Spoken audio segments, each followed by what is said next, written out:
vocês. E, gente, agradecendo de coração ao nosso mestre Igor, né, que está aqui fazendo com que essa aula seja possível, né, o professor Igor, que é fantástico, ele está sempre à frente desse projeto, para que a gente possa sempre estar podendo dar aula a respeito de temas que são abordados e são cobrados de vocês na prova da OAB. Então, hoje, a gente vai literalmente sentar o pau num negócio que é muito exigido de vocês, alunos, na segunda fase, e que tem um monte de questão na primeira fase, né? E aí a gente vai ter que entender isso legal. Lembrando que a primeira fase do exame, ela vai ser no próximo domingo. Isso quer dizer que você, que está com o coraçãozinho aflito aí em casa, está triste, está ali sentindo aquela angústia, você agora vai se sentir amparado e vai fazer uma ótima prova da primeira fase. Nossa aula de hoje é petição inicial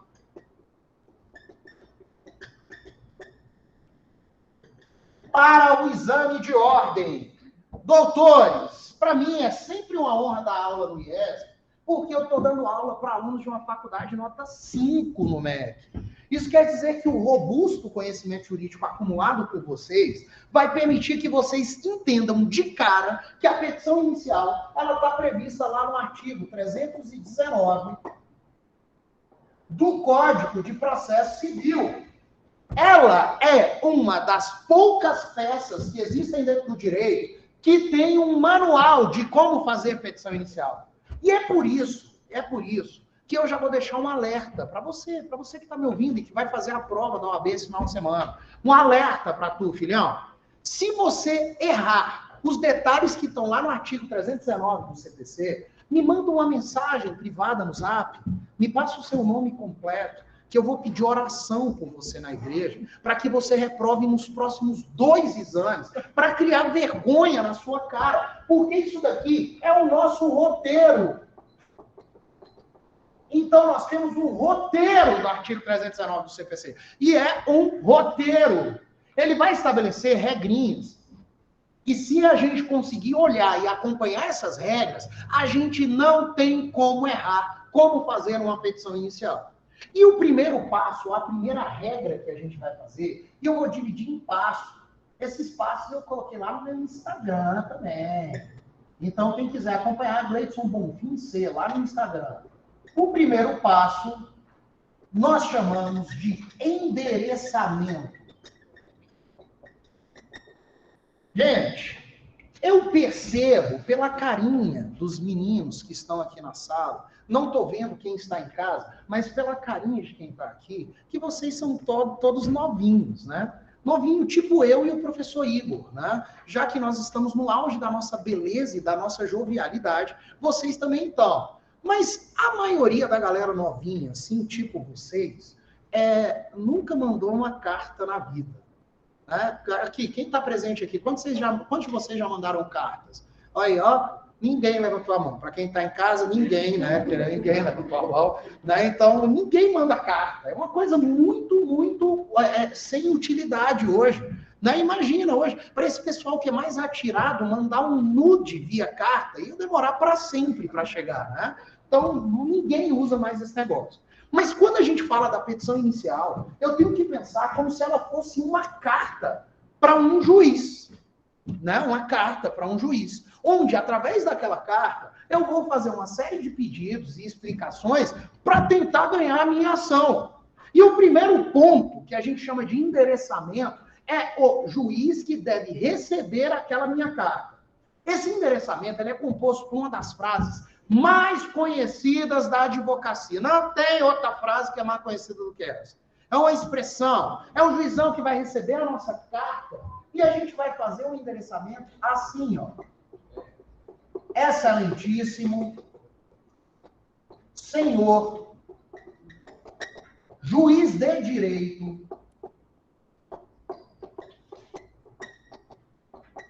da underline vara civil da comarca de tal lugar. E aí a gente vai mandar a nossa petição inicial para esse endereçamento ou para esse lugar aí. E é impressionante porque essa frase, toda ela tem explicação na legislação. todinha, todas as palavras dessa frase aí, elas são explicadas via legislação. E é por isso que eu digo que não fui eu que inventei.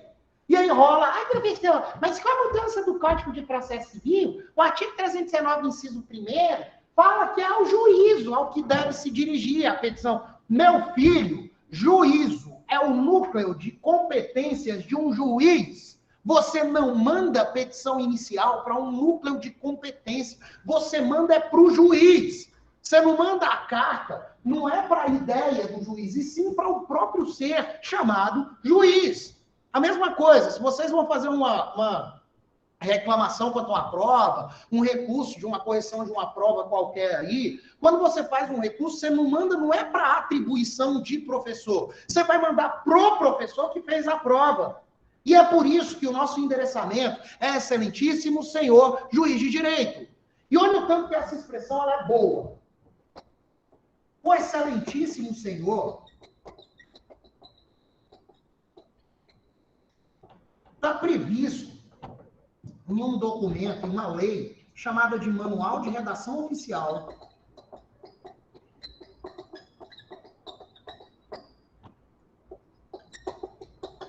da Presidência da República. Nossa, professor, tá mesmo, é? Sim. Esse manual vai falar que, dentre as autoridades públicas, existem formas de tratamento que devem ser dispensadas a elas. Né? Então, se for autoridade que está no topo de poder, como deputados, senadores, governadores, presidentes, nós vamos chamar essas pessoas de excelência. E a autoridade máxima do poder público dentro do poder judiciário é o juiz. Então, seria a autoridade pública máxima. E percebam, pelo amor de Deus, eu estou falando que ele é a autoridade pública máxima. Porque senão alguns de vocês daqui a pouco começam a advogar, tiram a OAB, e aí fala assim, ai, professor, a gente, advogado, o juiz manda na gente, né? Eu não estou falando isso. Juiz não manda em advogado. Nós, advogados, dentro de um processo, estamos no mesmo nível hierárquico do juiz. Afinal de contas, nós estamos ali para possibilitar que haja justiça. No entanto, o juiz, falando de figuras públicas ou de representantes do Estado, ele é o responsável por conduzir o processo. Logo, ele é a autoridade pública máxima que está ali no processo. Assim, o Manual de Redação Oficial da Presidência da República diz que eu devo chamar esse mano aí, esse tal de juiz, eu devo chamá-lo de excelência. E eu flexionei a forma que o manual determina que eu chamo. Então, eu vou chamar o juiz de excelentíssimo senhor. Ô, professor, senhor não está meio masculinizado o negócio? Não é? Você pode, na prova da ordem, você pode colocar aquele azinho na frente, né? Então, a gente vai utilizar a terminologia excelentíssimo senhor nesse ponto. Então, gravem isso. Primeira coisa, Manual de Redação Oficial da Presidência da República. Segundo, ai, professor, excelentíssimo senhor, juiz de direito. O que é um juiz de direito? Antes, eu entrei na faculdade muito cedo. E eu, quando eu tinha 16 anos, é lógico que não é o caso de vocês, alunos da faculdade nota 5, não é? Vocês jamais seriam assim. Eu, quando tinha 16 anos, eu achava que existia juiz de direito e juiz de futebol. Era isso que eu achava que existia. Né? Eu era muito idiota, muito. Eu sei que vocês não estavam no meu grau de idiotice, mas hoje a gente consegue explicar o porquê disso. E é impressionante, porque a explicação legal do juiz de direito está numa lei que talvez vocês já ouviram falar. Talvez, eu acho que sim. Não posso garantir que vocês já tenham ouvido falar dessa lei, mas acho que vocês já ouviram falar de uma tal de Constituição Federal. Ela vai fazer a distribuição do poder judiciário. A Constituição ela só faz isso. Ela divide o poder judiciário. É uma divisão mais explicativa do que qualquer outra coisa. Porque o poder judiciário é um poder único. Mas a Constituição ela vai dividir algumas áreas. Porque isso fica mais pedagógico, digamos assim. E ela vai dizer, por exemplo, na Justiça do Trabalho tem o juiz do trabalho. Justiça eleitoral, juiz eleitoral. Justiça militar tem as juntas militares. Vai dizer que na Justiça Federal tem o juiz federal. E ela vai falar que na Justiça Comum Estadual dos Estados, nós temos esse carinha aqui, chamado juiz de direito. Na verdade, a Constituição não usa o termo, mas ela deixa isso implícito. Ela vai dar nome a cada um dos juízes que atuam em diferentes áreas. E eu vejo, a própria Constituição cria a Justiça do Trabalho. Logo, ela criou o juiz do trabalho. A própria Constituição cria a Justiça Eleitoral. Logo, ela criou o juiz eleitoral. E aí a gente vai fazendo essa análise que deriva da própria Constituição Federal. Então, olha como é que está o nosso endereçamento. Excelentíssimo senhor juiz de direito. Professor, e esse da underline vara civil? Duvido que você explique isso daí por uma lei. Da underline vara civil. Filhão, aqui a gente não tem só uma lei. A gente tem duas que vão dar respaldo para essa parte da nossa frase. Quando eu falo da underline vara civil, o underline, princípio da distribuição aleatória, mas isso vai ser determinado pela lei de organização judiciária do Estado. Como assim, professor? Ora, com força na lei de organização judiciária, a gente tem uma informação bem tranquila, que é o princípio da distribuição aleatória, que diz que, se em determinada localidade eu tenho mais de um juiz com competência para julgar a causa, eu não posso escolher o juiz julgador. Porque senão ia ser mole, né? Eu começava, ao invés de estudar direito, eu estudava juiz. Né? Gleides, o que você fez hoje? Estudei o juiz da primeira vara civil de Ceilândia. Nossa, Gleides, mas você estudou muito, né? Pois é. Isso não pode acontecer. Princípio da distribuição aleatória. Ele vai determinar que se em uma localidade eu tenho mais de um juiz com competência para julgar a causa, eu não escolho o juiz que vai julgar. Eu mando aleatoriamente. E o aleatoriamente, underline. Eu não posso colocar primeira, segunda, terceira, quinta vara. Não, o underline já vai resolver para mim. Por outro lado, eu falei para vocês de uma outra coisa, chamada vara civil. Aqui, doutores, um bimestre da teoria geral do processo vai mostrar para vocês que o Código de Processo Civil, ele vai trazer a competência de julgamento dos juízes. O Código de Processo Civil vai estabelecer a competência dos juízes. Isso daí vocês estudarem em TGP. E vocês viram que o Poder Judiciário vinculado à área civil, ele é dividido em áreas. Diga, mestre Igor. 36 pessoas online. Que bênção. Para os 36, coraçãozinho, ó, amor para vocês. A galera aqui na sala, só para vocês saberem de casa, aqui na sala deve ter uns 120.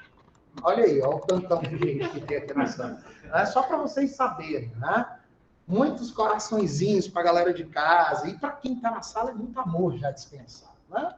Então, senhores, olha só. Quando a gente fala de competência aqui, a gente está falando de Código de Processo Civil, que vai dizer que a competência em razão da matéria é uma competência absoluta, mas isso vocês já estudaram em TGP, mas nós temos uma fundamentação toda especada ou embasada no Código de Processo Civil. Mais uma vez, uma lei para justificar. 2 palavras e meia aqui, né? 2 leis, na verdade. Então, aqui nós temos a competência razoável. Professor, mas quando você fala assim da vara civil, por que não é da vara de família? Por que não é de uma vara, não sei... Gente, é exatamente isso que eu estou explicando. É a competência em razão da matéria que o nosso código muito bem vai tratar. Isso daí está no CPC. Ah, professor, mas essa última palavra aí, da comarca de, o que isso significa? Isso significa da comarca de... Eu gosto de usar a comarca de Cocos, na Bahia, né? Porque, para quem não me conhece, minha família é toda de lá. Dá para vocês sentirem o tamanho da circunferência da cabeça, né? Então, a gente lá tem essa característica que é muito peculiar. Mas, olha, na hora que a gente fala da comarca de... Agora eu estou falando de uma coisa que é muito divertida. É diversão sem fronteiras, na verdade. Aqui é muita diversão. Porque a palavra comarca, ela atrapalha um pouco a cabeça de algumas pessoas. E é uma palavra que ela está prevista também no Código de Processo Civil. Mas atrapalha a galera aqui de Brasília Porque em Brasília não tem comarca. Ai, meu Deus, você, e agora? Pois é, e agora? Agora a gente vai entender o que é esse treco aí chamado de comarca. Comarca é a distribuição do poder judiciário com base em municípios. Isso daí é para ajudar os estados. Para ajudar os estados. Os estados, eles, às vezes, se eles tivessem um poder judiciário tudo concentrado na capital, ia ser meio complicado, ia ficar longe. Né? O fantástico estado da Bahia, onde a minha família nasceu, pô, é grande pra caramba. Cocos, inclusive, é o município mais distante de Salvador, mais de 700 quilômetros. Então, imagina, se você precisasse entrar com um processo, você tivesse que sair de Cocos e ir até Salvador. Ia ser impossível. E aí foram criadas as zonas de comarca, que é a divisão da justiça estadual. E olha só, como que elas são criadas? Uma comarca pode ser igual a um município. Aqui a gente está bem na divisa do Goiás com o Distrito Federal. E a gente tem uma comarca aqui do nosso ladinho, que é a comarca de Água Linda, né, que está aqui do lado. Comarca de Águas Lindas, eu tenho uma comarca, um município, que está ali vinculado àquela comarca. Então, nesse caso, uma comarca igual a um município. Professor, mas é sempre assim? Não!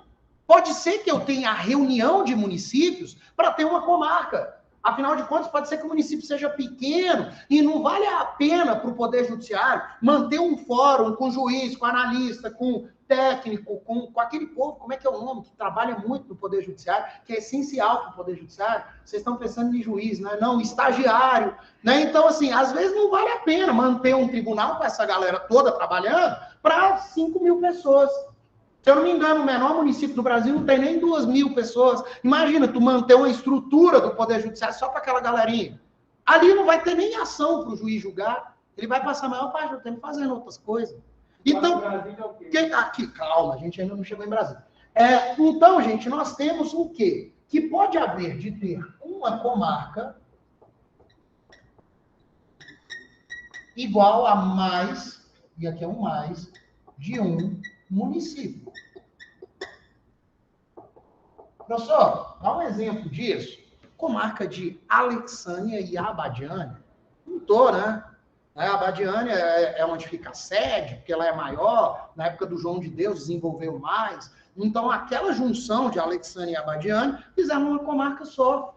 E aí, o que você faz? Você vai tratar aquilo ali tudo, né? O juiz que está ali naquela área vai resolver as tretas, as lides, os litígios de todos os dois municípios. Tá bom? Então, olha lá, eu posso ter uma comarca formada por mais de um município. E eu posso ter uma comarca ou mais de uma comarca, perdão,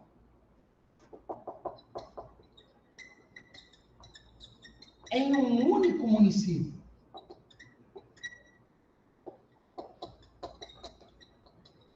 O exemplo de São Paulo, que o município é tão grande que eu tenho a comarca leste, oeste, sul, norte, central, né? Então eu vou ter um município com mais de uma comarca lá dentro. Agora, no DF, eu ia fazer isso como pergunta, mas toda vez que eu faço essa pergunta, eu fico morrendo de vergonha. E como eu não estou querendo rachar a minha cara de vergonha, eu não vou perguntar para vocês quantos municípios tem no DF. Eu não vou perguntar, porque sempre tem uns gênios. Então, para você guardar a sua genialidade, deixa eu falar logo para você. No DF não tem município. Né? Então, a gente não pode aplicar a regra da comarca. Aqui a nossa regrinha é a regra de circunscrição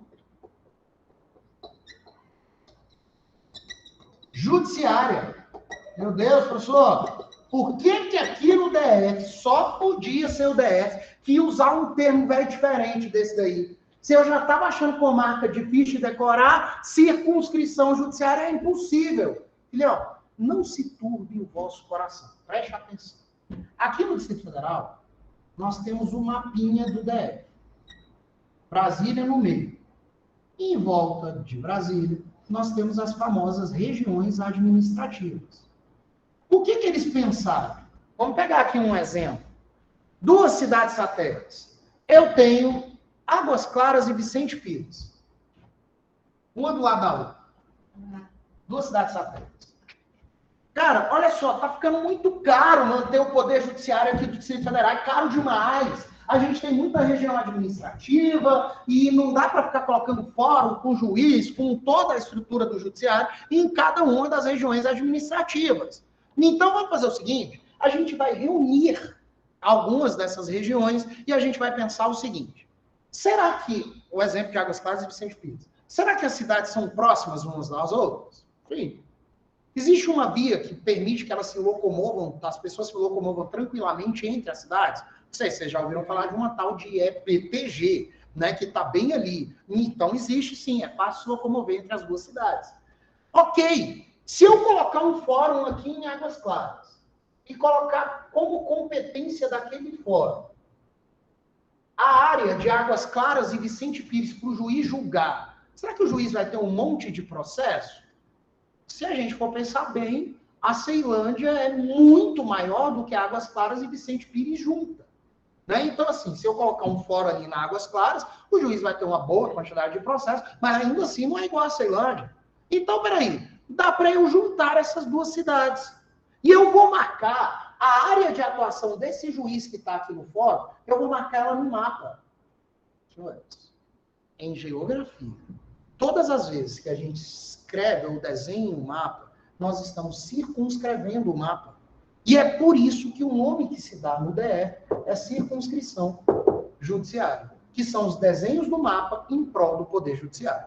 E aqui a gente não pode falar, eu tenho a comarca de Águas Claras. Se tu falar isso, eu vou pedir oração na igreja por você. Então não é para ficar falando esse tipo de coisa, porque no DE que a gente não tem comarca. Tá bom? Então, assim a gente fecha o nosso endereçamento. 0,10 na prova da OAB, 0,10. Você já ganhou aí uma pontuação. Porque isso daqui vale ponto. E eu estou falando de petição inicial. Muito importante eu ter feito o meu endereçamento. Na sequência, eu vou para o segundo passo da petição, que é a qualificação. Senhores, muito cuidado aqui. Muito cuidado, muito cuidado. Porque na qualificação, eu tenho que colocar os atributos das partes, mas o que é essencial na prova da OAB. Se você errar, você está eliminado. O nome da ação. Errou, está eliminado. Então, isso aqui é importante demais, meu filho. Então, a gente vai colocar os atributos das partes e o nome da ação. Duas coisas que o estudante de direito morre de medo de fazer na prova da OAB. Atributo das partes e nome da ação. Professor, como assim? Como que eu vou fazer isso daqui? Meu filho, mais uma vez, não se turbe o vosso coração. Olha só, aqui no 319, no inciso 2, nós temos quais são esses atributos. Eu tenho que colocar literalmente o que está lá no 319, no inciso 2. E essa qualificação é muito simples. Olha só. Prenome. Nome. Nossa, professor, está acompanhando aqui no código. E você já começou errado. Você já começou trocando a ordem, está colocando um prenome e nome. E o código fala os nomes e prenomes. Você já inverteu, então você errou. Nossa, esse Gleitson é burro, né? Ele fica errando as coisas. Filhão, deixa eu te explicar uma coisa. O meu prenome é Gleidson. O meu nome é Bonfim. Então não tem porquê eu começar escrevendo Bonfim antes do Gleidson. Porque vocês não me conhecem como Bonfim, vocês me conhecem como Gleidson. Isso daqui é uma explicação que é bem simples. Isso daqui, ó, é a alcunha. A alcunha ao qual eu sou conhecido. Esse treco aqui se chama prenome e esse outro treco aqui se chama nome. Ô, professor, mas qual é a lógica disso daí? Sabe qual é a lógica? Daqui a 200 anos, ninguém lembra do Gleidson. Mas é possível que daqui a 200 anos tenha algum Bonfim da Cruz cabeçudo rodando aqui pela Terra. E é por isso que o nome é o que vai ficando, é o que vai ficando, é o que vai ficando. O prenome é esquecido com o tempo. E é essa a ideia. E o código, ele só inverte as palavrinhas. Mas não teria sentido nenhum, na hora de eu fazer a minha qualificação, eu começar por aqui. Porque ninguém ia saber quem era eu. Né? Lá na minha família tem um monte de Bonfim. Imagina o X chegando, eu quero falar com o Bonfim. Aí você pode perguntar para ele, você quer em ordem de idade? Como é que é? Você quer o mais bonito? Que aí é o Gleice. Mas se você quiser o mais feio, é o irmão dele. Aí você tem que ter uma ordem para fazer esse tipo de coisa. Tá bom? Então a gente tem aqui, ó, essa inversão, mas isso é para ficar mais normal dentro da nossa classificação aqui dos nomes e prenomes. Mas vamos lá. Prenome, nome, estado civil, que a galera gosta. Professor, para a prova da UAB, professor, quais são os estados civis que a gente vai usar? Como se tivesse um monte, né? Aí você já fica pensando, no Brasil tem estado civil casado, solteiro, viúvo, amasiado, separado, tico-tico no fubá, mora junto. Aí vocês começam a pensar um monte de coisa. Que eu não sei quem foi o Satanás que fez vocês ficarem pensando nisso na prova da OAB. Porque na prova da OAB, quando a gente fala de estado civil, só existem dois, que é casado ou feliz, ou solteiro. Né? Então, a gente não fica pensando em muitos estados civis. A gente só tem dois. Casado ou solteiro, não dá para correr. E aí você vai escrever aqui, ó, o estado civil daquela criatura. Com um detalhe. Se a criatura mora junto, você vai colocar assim, ó, se mora junto. Solteiro com união estável, reconhecida. Mas não é nem qualquer morar junto. Não é nem qualquer morar junto. Aqui é um morar junto quando as criaturas foram até o cartório e reconheceram a união estável dela. Aí vocês têm que colocar. Se o exame de ordem não te falar isso, você não coloca. Porque ter união estável reconhecida é um requisito do artigo 319, inciso 2º, na hora de qualificar. Então, nós temos, ó, estado civil, casado, solteiro ou solteiro com união estável reconhecida. Tem uma terceira possibilidade, que é o desquitado, mas isso não vai ser cobrado em prova de ordem de vocês, porque já está em desuso há bastante tempo. Mas vamos lá, então, ó. Estado civil, inscrito sob o CPF, número. Aí você põe lá o CPF da criatura, com endereço eletrônico em tal lugar. Então, você está seguindo o roteirão do artigo 319. O detalhe do endereço eletrônico. Endereço eletrônico é qualquer forma eletrônica de se contactar uma pessoa. Isso daqui é importante vocês gravarem, porque um montão de gente pensa que endereço eletrônico é o e-mail da pessoa. Mas não é. Se você precisa de um mecanismo eletrônico para contactar aquela pessoa, isso é um endereço eletrônico. Ué, professor, um WhatsApp é endereço eletrônico? É. E o Instagram? É. Facebook? É. Até o Tinder é endereço eletrônico. Né? Então, a gente pode usar qualquer forma eletrônica como endereço eletrônico. O e-mail mas não é o único. Então, a gente vai colocar com o endereço eletrônico em residente e domiciliado em... E aí, agora, você vai colocar o domicílio e a residência dessa criatura.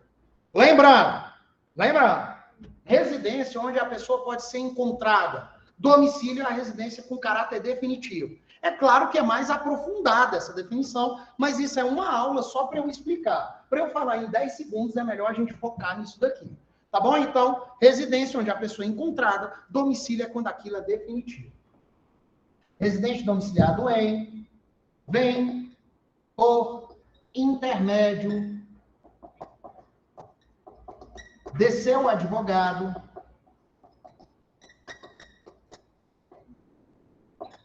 perante Vossa Excelência. E só um detalhe, gente, eu estou querendo imprimir aqui no quadro, por isso que eu estou abreviando algumas coisas. porque não dá para eu ficar escrevendo tudo por extenso, porque senão eu vou ficar apagando quadro demais. Então, para comprimir, eu vou abreviar algumas palavrinhas aí, tá bom? Então, ó, vem perante Vossa Excelência, propor. E aqui, atenção. Ficou na dúvida entre propor, apresentar e interpor? Bora lembrar o seguinte. Propor, petição inicial litigiosa, treta, né? Briga, dedo no olho, é isso aí, propor. Quando você fala de propor, petição inicial com litígio, com briga. Apresentar, petição inicial sem litígio. Não é comum cair na prova da OAB, né, as ações de procedimento de jurisdição voluntária, que são as petições iniciais sem litígio. Mas se por um acaso acontecer, apresenta aquele treco lá. E, por fim, interpor para recurso. Né? Então, não confundam esses verbos no infinitivo, não. A gente usa propor para petição inicial litigiosa, que tem treta. Se tiver treta, vai no propor, que é felicidade, alegria, alegria. E aí, na sequência, a gente vai fazer o que eu falei para vocês, que é o mais importante até aqui, que é o nome da ação. Ação de... Isso é uma ameaça que eu estou fazendo para vocês de casa e vocês daqui. Isso é uma ameaça. O nome da ação é o mérito da causa. Não é para ter medo de colocar nome na ação. Porque se o cliente aparecer no teu escritório falando assim, ai, doutor, eu não aguento mais a minha mulher, eu quero acabar com o meu casamento. Uai, qual é o nome dessa ação? É o divórcio, que é o mérito da causa. O nome da ação é o mérito da... Não é para sofrer com isso. E como tem aluno que sofre. Como tem aluno que sofre. E aí os alunos têm sempre as melhores ideias, as mais fantásticas. Fala assim, não, professor, é porque, ó, no direito civil tem ação demais, na prova da OAB civil tem ação demais. Aí eu vou para penal, que é a área que mais reprova. Eu prefiro arriscar numa área que eu não tenho nenhuma noção e que é a que mais reprova no exame de ordem, do que fazer uma das que mais aprova, porque eu tenho medo do nome da ação. Então, se você está com medo disso, já manda para o professor Igor aí o seu nome, né, que eu vou pedir oração por você na igreja, para você reprovar por 3 exames de ordem seguidos, que você merece. Então, ó, ação D, só que olha o detalhe. Não se esqueçam, com pedido de... Gente, não se esqueçam da tutela de urgência. Porque isso vai cair na prova da OAB. Não se esqueçam. Se você for fazer uma petição inicial, um exame de ordem, caiu para vocês a ação de qualquer coisa para fazer, vai ter ou pedido cautelar ou tutela antecipada. Não tenha medo, porque vai ter. Você vai fazer cautelar ou a tutela antecipada. Então, não se esqueça da tutela de urgência. Você terminou de fazer isso, você já tem o nome da tua ação, está montado. Você já sabe que é uma ação reparatória por dano material, com pedido de antecipação de tutela para limpar o nome, ou seja, na obrigação de fazer. Você já sabe disso. E agora você pode qualificar o réu. Ô, professor, eu tenho que qualificar o autor e o réu? Você tem que qualificar o autor e o réu. E você vai qualificar ele igualzinho você qualificou o autor. São os mesmos requisitos. Só que eu vou aproveitar e qualificar uma pessoa jurídica. Porque você chega lá na prova da OAB e vai ficar procurando o estado civil de uma pessoa jurídica. Aí o seu caso é sério. Você vai ter que vir conversar com o professor Igor, que é a aula dele, que é direito empresarial, para ele dizer para você que o Carrefour nunca foi casado com Extra, por exemplo. Não dá para casar. Né? E aí a gente tem que pensar aqui, como é que qualifica a pessoa jurídica, então, professor? Em face de... Você vai colocar o nome da pessoa jurídica que vai ser apresentado lá para vocês. Eu não vou falar de nome real ou fantasia, porque isso é um desvio, mas você vai colocar o nome que foi apresentado lá para vocês, dizer que é pessoa jurídica de direito.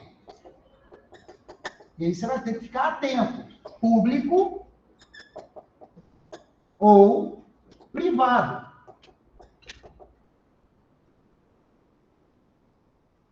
A partir do artigo 40 do Código Civil, vocês têm uma surra sobre o que é isso aí.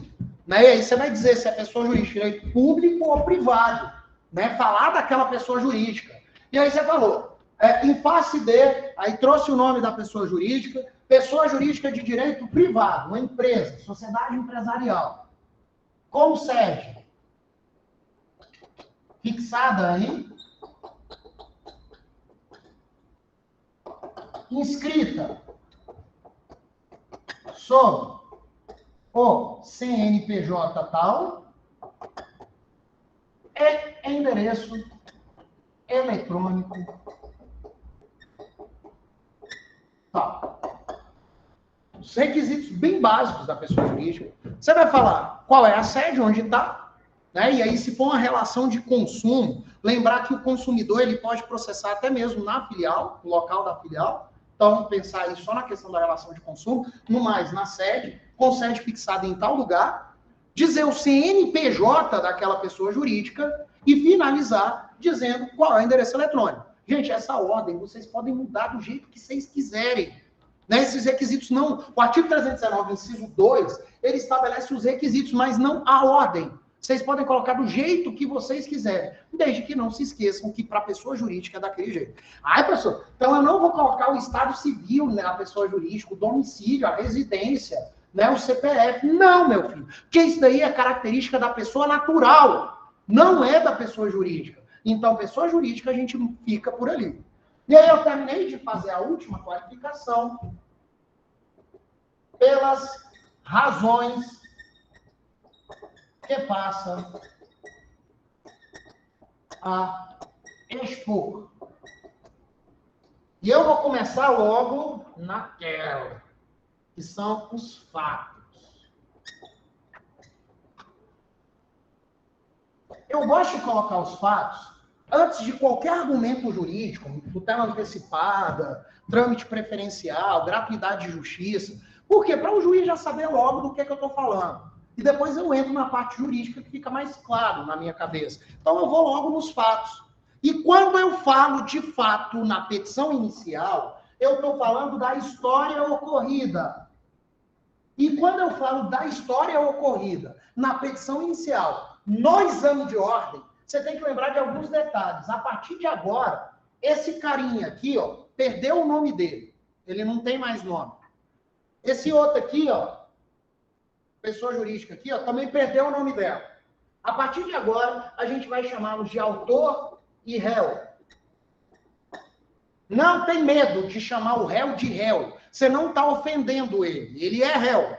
Tá? Então, quem faz a petição inicial, esse primeiro de cá é o autor. E esse outro é o réu.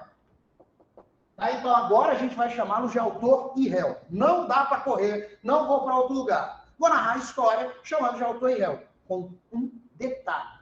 Vocês não podem copiar o texto da questão que está lá no exame de ordem. Não pode ser igual. Vocês vão ter que parafrasear. Nossa, professor, que triste, né? Vocês são alunos, né? Sabe como é que é? Onde vocês praticam muito essa história de parafrasear as coisas? Quando vocês estão fazendo prova, e fica copiando as questões subjetivas dos coleguinhas do lado, né? É isso que você vai fazer, que você fala assim, olha, eu não posso copiar igualzinho não, porque senão o professor vai saber que eu copiei. Pois é, mesma coisa. Você vai lá escrever com as suas palavras, né? E aí você altera a historinha que é dada para você. Terminou de narrar os fatos, aí a gente vai pensar nas questões jurídicas.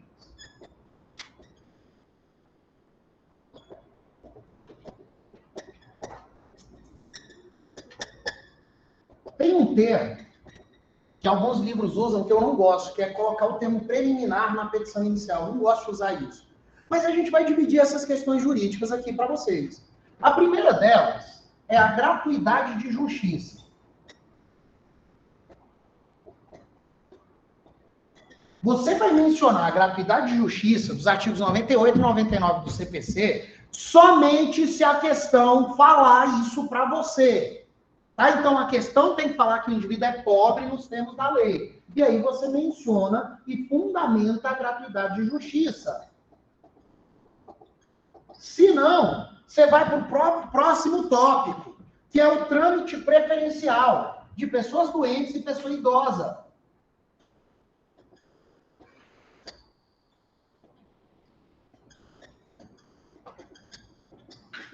E aí é lógico que você só vai falar disso se a questão tiver dito que é um idoso ou uma pessoa que está com uma doença terminal. Senão você também não fundamenta o trâmite preferencial.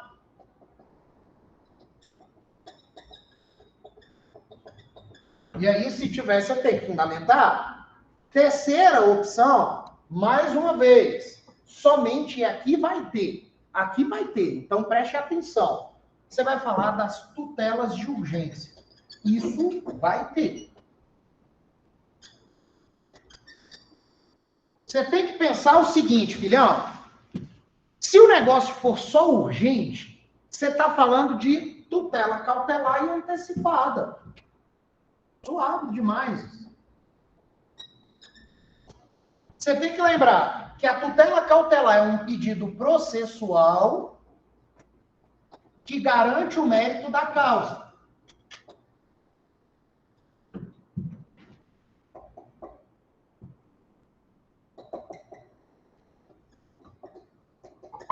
Pedido processual, professor, que garante o mérito da causa? Sim. Imagina que a única testemunha que viu a treta está internada na UTI, mas está lúcida, ela ainda pode prestar o depoimento, só que está perto de morrer. Então, o que você vai falar para o juiz? Juiz, olha só, antecipa a oitiva dessa testemunha aí, para a gente poder fazer a prova testemunhal. Isso daí é um pedido processual. Ninguém entra com ação de oitiva de testemunha que está perto para morrer. Ninguém faz essa ação. Mas você pode pedir para antecipar isso, para que haja um pedido cautelar para aquilo ocorrer. Então, o pedido cautelar é um pedido processual que garante o mérito da causa. Prestem atenção que prova da OAB, quando faz divórcio, sempre coloca o pedido cautelar de separação de corpos. Sempre. E aí você vai ter que fazer o pedido cautelar no sentido de que, ó, o marido está batendo na mulher, então ele tem que ficar afastado dela. É isso. É um pedido processual que garante o mérito da causa. Pensando que, se você não faz esse pedido, a mulher vai apanhar, vai morrer e não vai poder se divorciar. Aí a gente tem, então, o pedido cautelar. E o pedido de tutela antecipada. Aqui, senhores, é um mérito antecipadamente.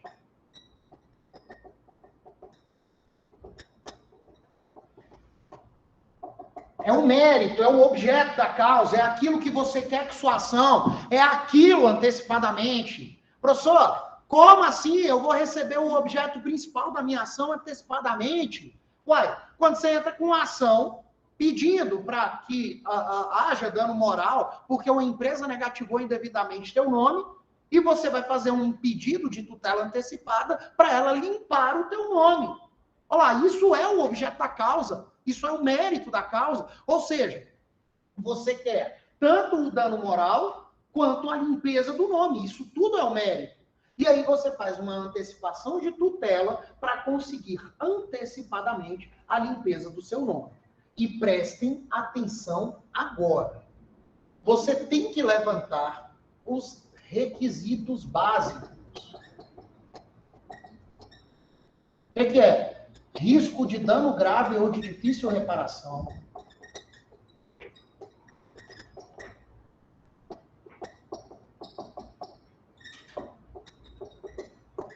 E esse requisito, ele é um requisito que, às vezes, o povo confunde. Ah, precisa risco de dano grave? Sim, meu filho, você vai ver, no teu caso lá, qual é o dano que vai acontecer se o juiz não te der imediatamente aquilo que você está querendo.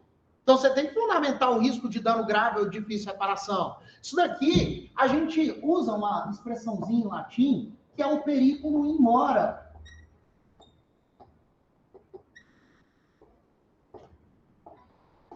E atenção, se a questão da prova da OAB, ela te mostrar que o risco é muito grande, muito iminente, você vai abrir uma coisa a mais nesse ponto, que é o pedido liminar, inaudita altera par.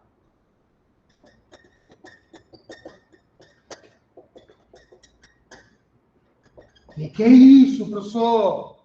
É o juiz deferir a sua tutela antecipada ou seu pedido cautelar sem nem ouvir a parte contrária, sem ter contraditório.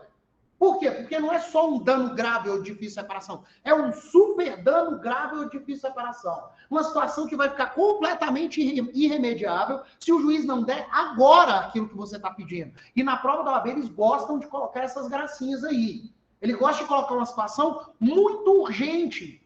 E aí você tem que pensar, faz uma analogia com um hospital. Eu penso que no hospital tudo é importante, tudo, todas as áreas. A emergência é muito importante, mas a urgência também é. O tratamento de câncer, ele é urgente. Você tem que fazer o tratamento, porque senão uma hora você vai morrer. Mas uma pessoa que tomou um tiro no peito, aquilo é emergente. Ele não precisa de um tratamento, ele precisa de uma resposta agora. E esse tipo de situação é a analogia que a gente faz. A antecipação de tutela e o pedido cautelar, ambos são muito urgentes. Mas a antecipação de tutela ou cautelar com o pedido liminar virou emergência. O juiz ele precisa dar aquela resposta agora. Se ele não te der uma vaga na UTI agora, liminarmente, não adianta dar essa vaga mesmo, porque a pessoa já morreu. E aí a gente vai ter a ideia de que esse pedido liminar, na prova da OAB, você vai ter que fundamentar. Juiz, olha só, me conceda a antecipação de tutela ou pedido cautelar de forma liminar, ou seja, sem ouvir a parte contrária. Porque se for esperar para ouvir a parte contrária, já é.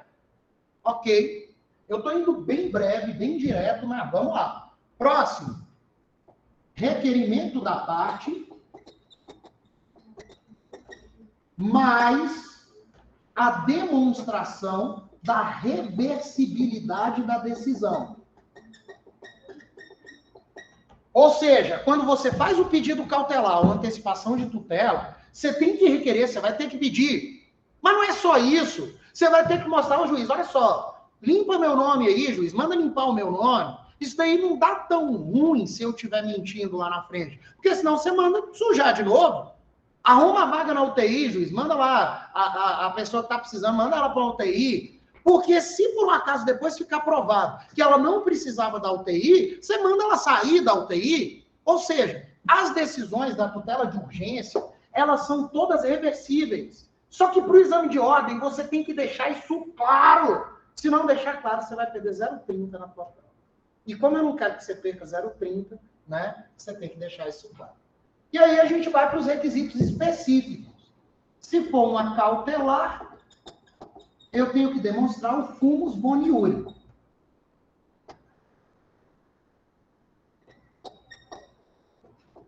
E com todo respeito, a pessoa que criou essa teoria, ela devia ter fumado maconha antes. Não tem condição. Fumus boniúrico é muito bom, cara. Olha que ideia. Olha a ideia do mano que criou isso daí. Ele pensou o seguinte: onde há fumaça, há fogo. Quem é que fica pensando isso quando está estudando direito, cara?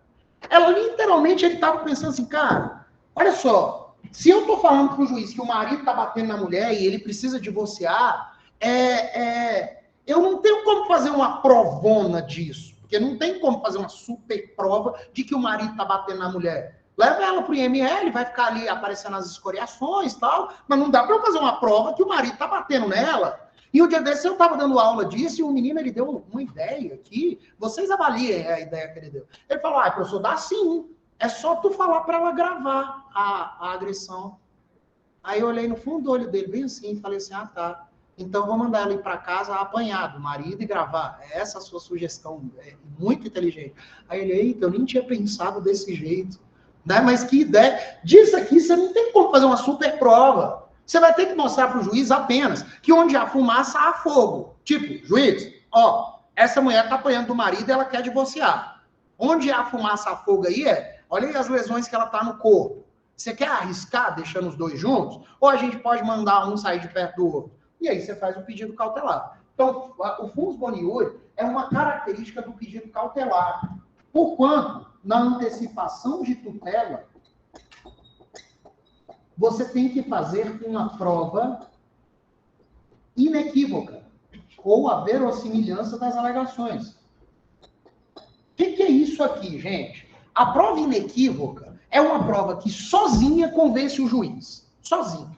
precisa de 2, 3, 4. Só aquela prova já vai convencer o juiz. Vai, professor, mas tem prova que é assim? Sim. Numa ação onde você quer limpar teu nome, que está indevidamente sujo, olha o exemplo da prova inequívoca. Você vai querer um documento que diz que teu nome está sujo, né? O comprovante de inscrição no SPC Serasa. Você vai ter também o comprovante de pagamento, e aí você já consegue comprovar, basicamente, para o juiz. Fala, juiz, meu nome está sujo, mas está aqui, eu paguei a dívida. Isso é uma prova inequívoca, ela sozinha convence o juiz. Não confundam prova inequívoca com prova incontestável, porque tudo é contestável. Inequívoca é aquela que consegue sozinha convencer o juiz. E aí eu apresentei esses requisitos, eu posso fazer a minha tutela de urgência, eu tenho algumas chances de ganhá-lo, né? E aí dentro da minha prova da OAB, eu vou ter cumprido o que eu devo cumprir. Terminei de fazer isso, eu vou para os direitos. E aqui prestem muita atenção, que a fundamentação dos direitos vai servir para todos os pontos jurídicos que eu coloquei aqui. Vocês vão fundamentar basicamente tudo do mesmo jeito. Vou apagar ali nessa. Eu só não sei cadê o apagador. Ah, tá na minha mão. Professor, isso daí é drogas, hein, professor? Ou é idade, né? Professor, cadê a lista de presente? Passando. Não se furbe o vosso coração. Olha lá. Os direitos. Quando vocês forem fundamentar os direitos, você vai pensar em fazer assim, ó, um parágrafo introduzindo a sua ideia, apresentando o fato, um parágrafo necessariamente apresentando o artigo da lei que você está usando como fundamentação, com os incisos e a linha, se tiver. Não é para ficar com preguiça. Isso aqui é o artigo 186 e seguintes do Código Civil. Se você fizer isso, você vai perder ponto. É como se você não tivesse fundamentado. E depois, um parágrafo relacionando o fato com o artigo. Não precisa transcrever o artigo, mas você precisa explicar. Você vai ter que fazer um parágrafo contando a história, depois você explica o artigo e apresenta o artigo. Você tem que trazer o número do artigo, porque senão o examinador vai achar que você não mencionou o artigo correto, e depois você relaciona aquele artigo com o fato que você apresentou. E aí você fundamentou a sua petição inicial. Faz isso em todos os tópicos jurídicos, gratuidade de justiça, trâmite preferencial, nas tutelas de urgência, sempre desse jeito. Porque é certeza de alegria, é certeza de sucesso. Tá bom? Terminei de falar dos direitos. Eu vou para os pedidos, mas os pedidos é um passo separado. Quinto passo. Pedidos. E quando a gente fala dos pedidos, nós temos uma frase de apresentação. A gente vai literalmente colocar um tópico. Dos pedidos, ante o exposto requer,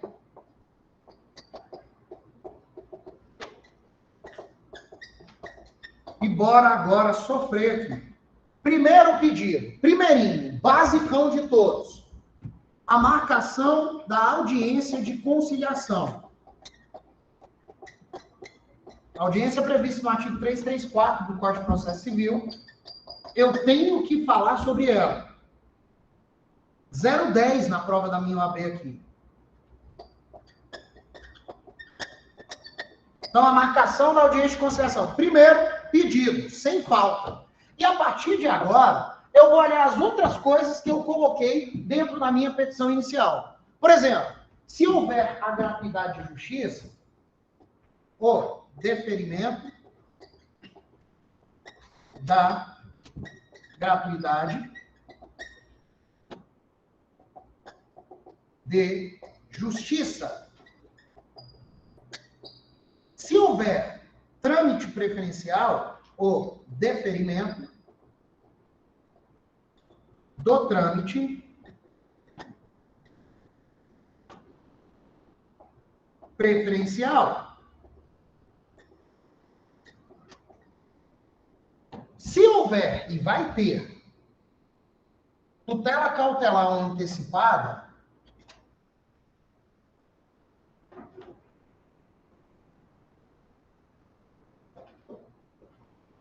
se houver e vai ter esse ponto da tutela de urgência, 4, o deferimento da tutela de urgência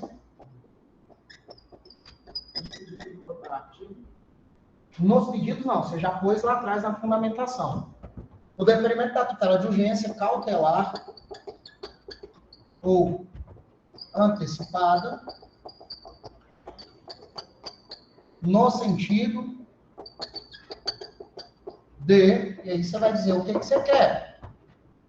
Eu deixei para depois desses pedidos preliminares um outro que é muito importante, que é a citação do réu para que se manifeste, embora o Código de Processo Civil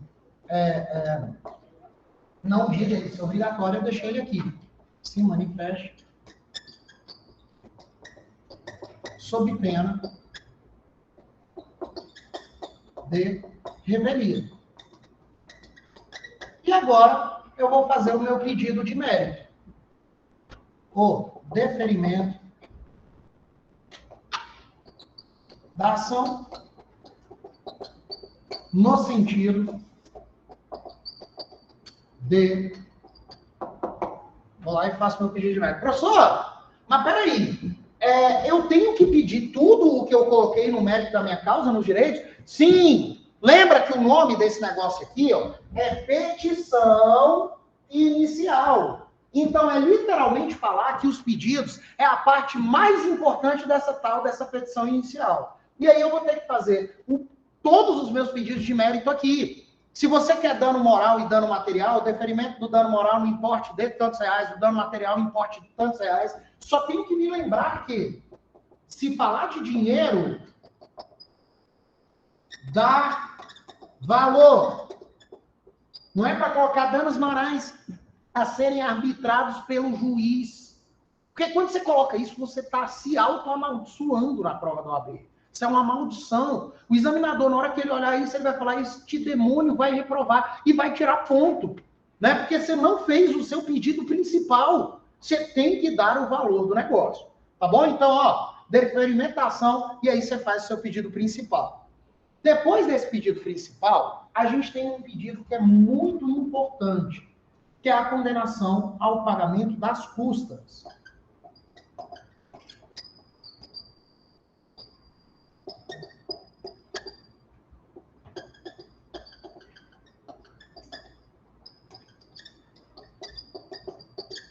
E eu vou colocar um tópicozinho em vermelho, que o examinador da prova da OAB, ele vai exigir isso aqui de vocês. E é bem aqui, ó, esse tópico em vermelho.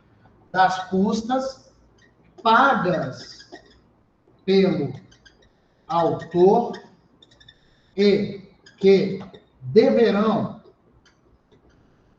ser reembolsadas. Você tem que abrir esse tópico em vermelho. É um detalhe isso. Porque o examinador ele vai dizer o seguinte, você tem que falar isso toda vez que você não falar da gratuidade de justiça. Então, você falou da gratuidade de justiça, não precisa falar o que está em vermelho. Falou do que está em vermelho, não precisa falar da gratuidade de justiça. E aí você não fundamenta ela também, né, filhão? Então, se você fundamentar a gratuidade de justiça, aí você faz aqui o pedido de gratuidade de justiça. Você não fez esse fundamento, vai lá e fala que aquelas custas elas têm que ser devolvidas ao autor. E honorários sucumbenciais.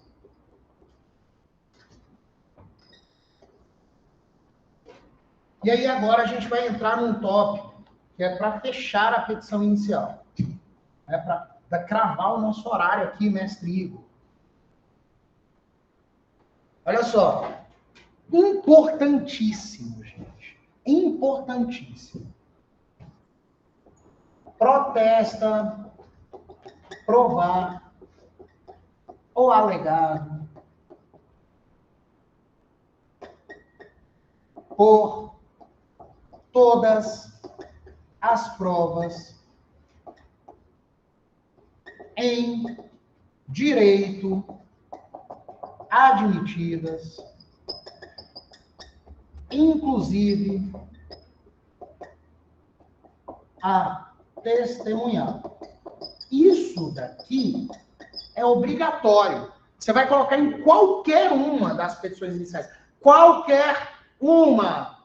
Só que na prova da OAB, eles são malas. Eles querem que vocês indiquem quais são as provas documentais e quais são as provas que o texto te deu. Então, se o texto te deu uma prova específica, você vai colocar aqui, ó, com ênfase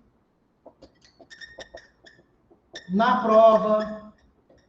E aí você vai dizer qual é. Juntar, hora juntada nos autos. Hora juntada. A inicial. Você tem que dizer as provas específicas. Professor, por que eu tenho que fazer isso? Porque senão você vai perder 0,30 na tua prova. Né? Então você tem que trazer qual é o rol de provas que você tem que está querendo se utilizar ali. Agora, a partir disso, galera, tranquilidade para a gente almoçar. Sexto passo. Fechamento. Eu vou dar o valor da causa.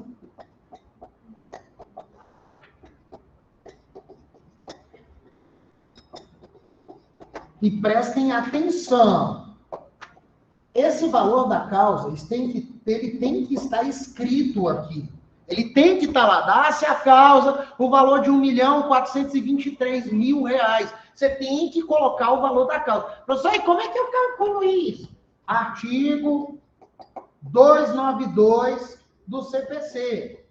O 292 ele vai te dar a base para calcular todos os valores das causas. E se você lê o 292 e não está achando, aí você volta e lê o 291, que ele vai humilhar você. É aquele artigo que o legislador colocou para te humilhar. Porque ele diz assim, toda causa tem um valor certo. Ora, se você lê o 292 e não achou, é porque você está vacilando. Né? E se ele está dizendo que toda tem um valor certo, essa daqui vai ter também. Tá bom? Então, dá-se a causa o valor D. Nestes termos. Pede-se deferimento.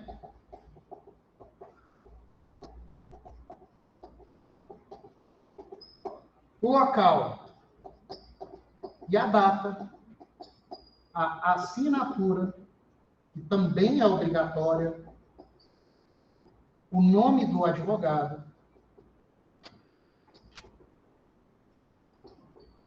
e o número da OAB. Isso aqui é o fechamento da nossa tese. Está aí a nossa petição inicial. Tá bom, senhores? Olha só os alertas aí para vocês. Esses pedidos, eles são todos obrigatórios, a gente não pode correr. Quase tudo vale pelo menos 0,10 na hora da petição, então a gente tem que tomar muito cuidado. O que eu pus em vermelho, eu não sei se vocês puderam perceber essas observações em vermelho, é porque é algo muito importante para vocês não esquecerem. Eu espero que tenham aproveitado, assim como eu, a gente passou só 3 minutinhos, né? Espero que tenham aproveitado. Hoje à noite a gente vai ter uma outra aula dessas aqui. Fiquem todos com Deus, para mim foi uma satisfação.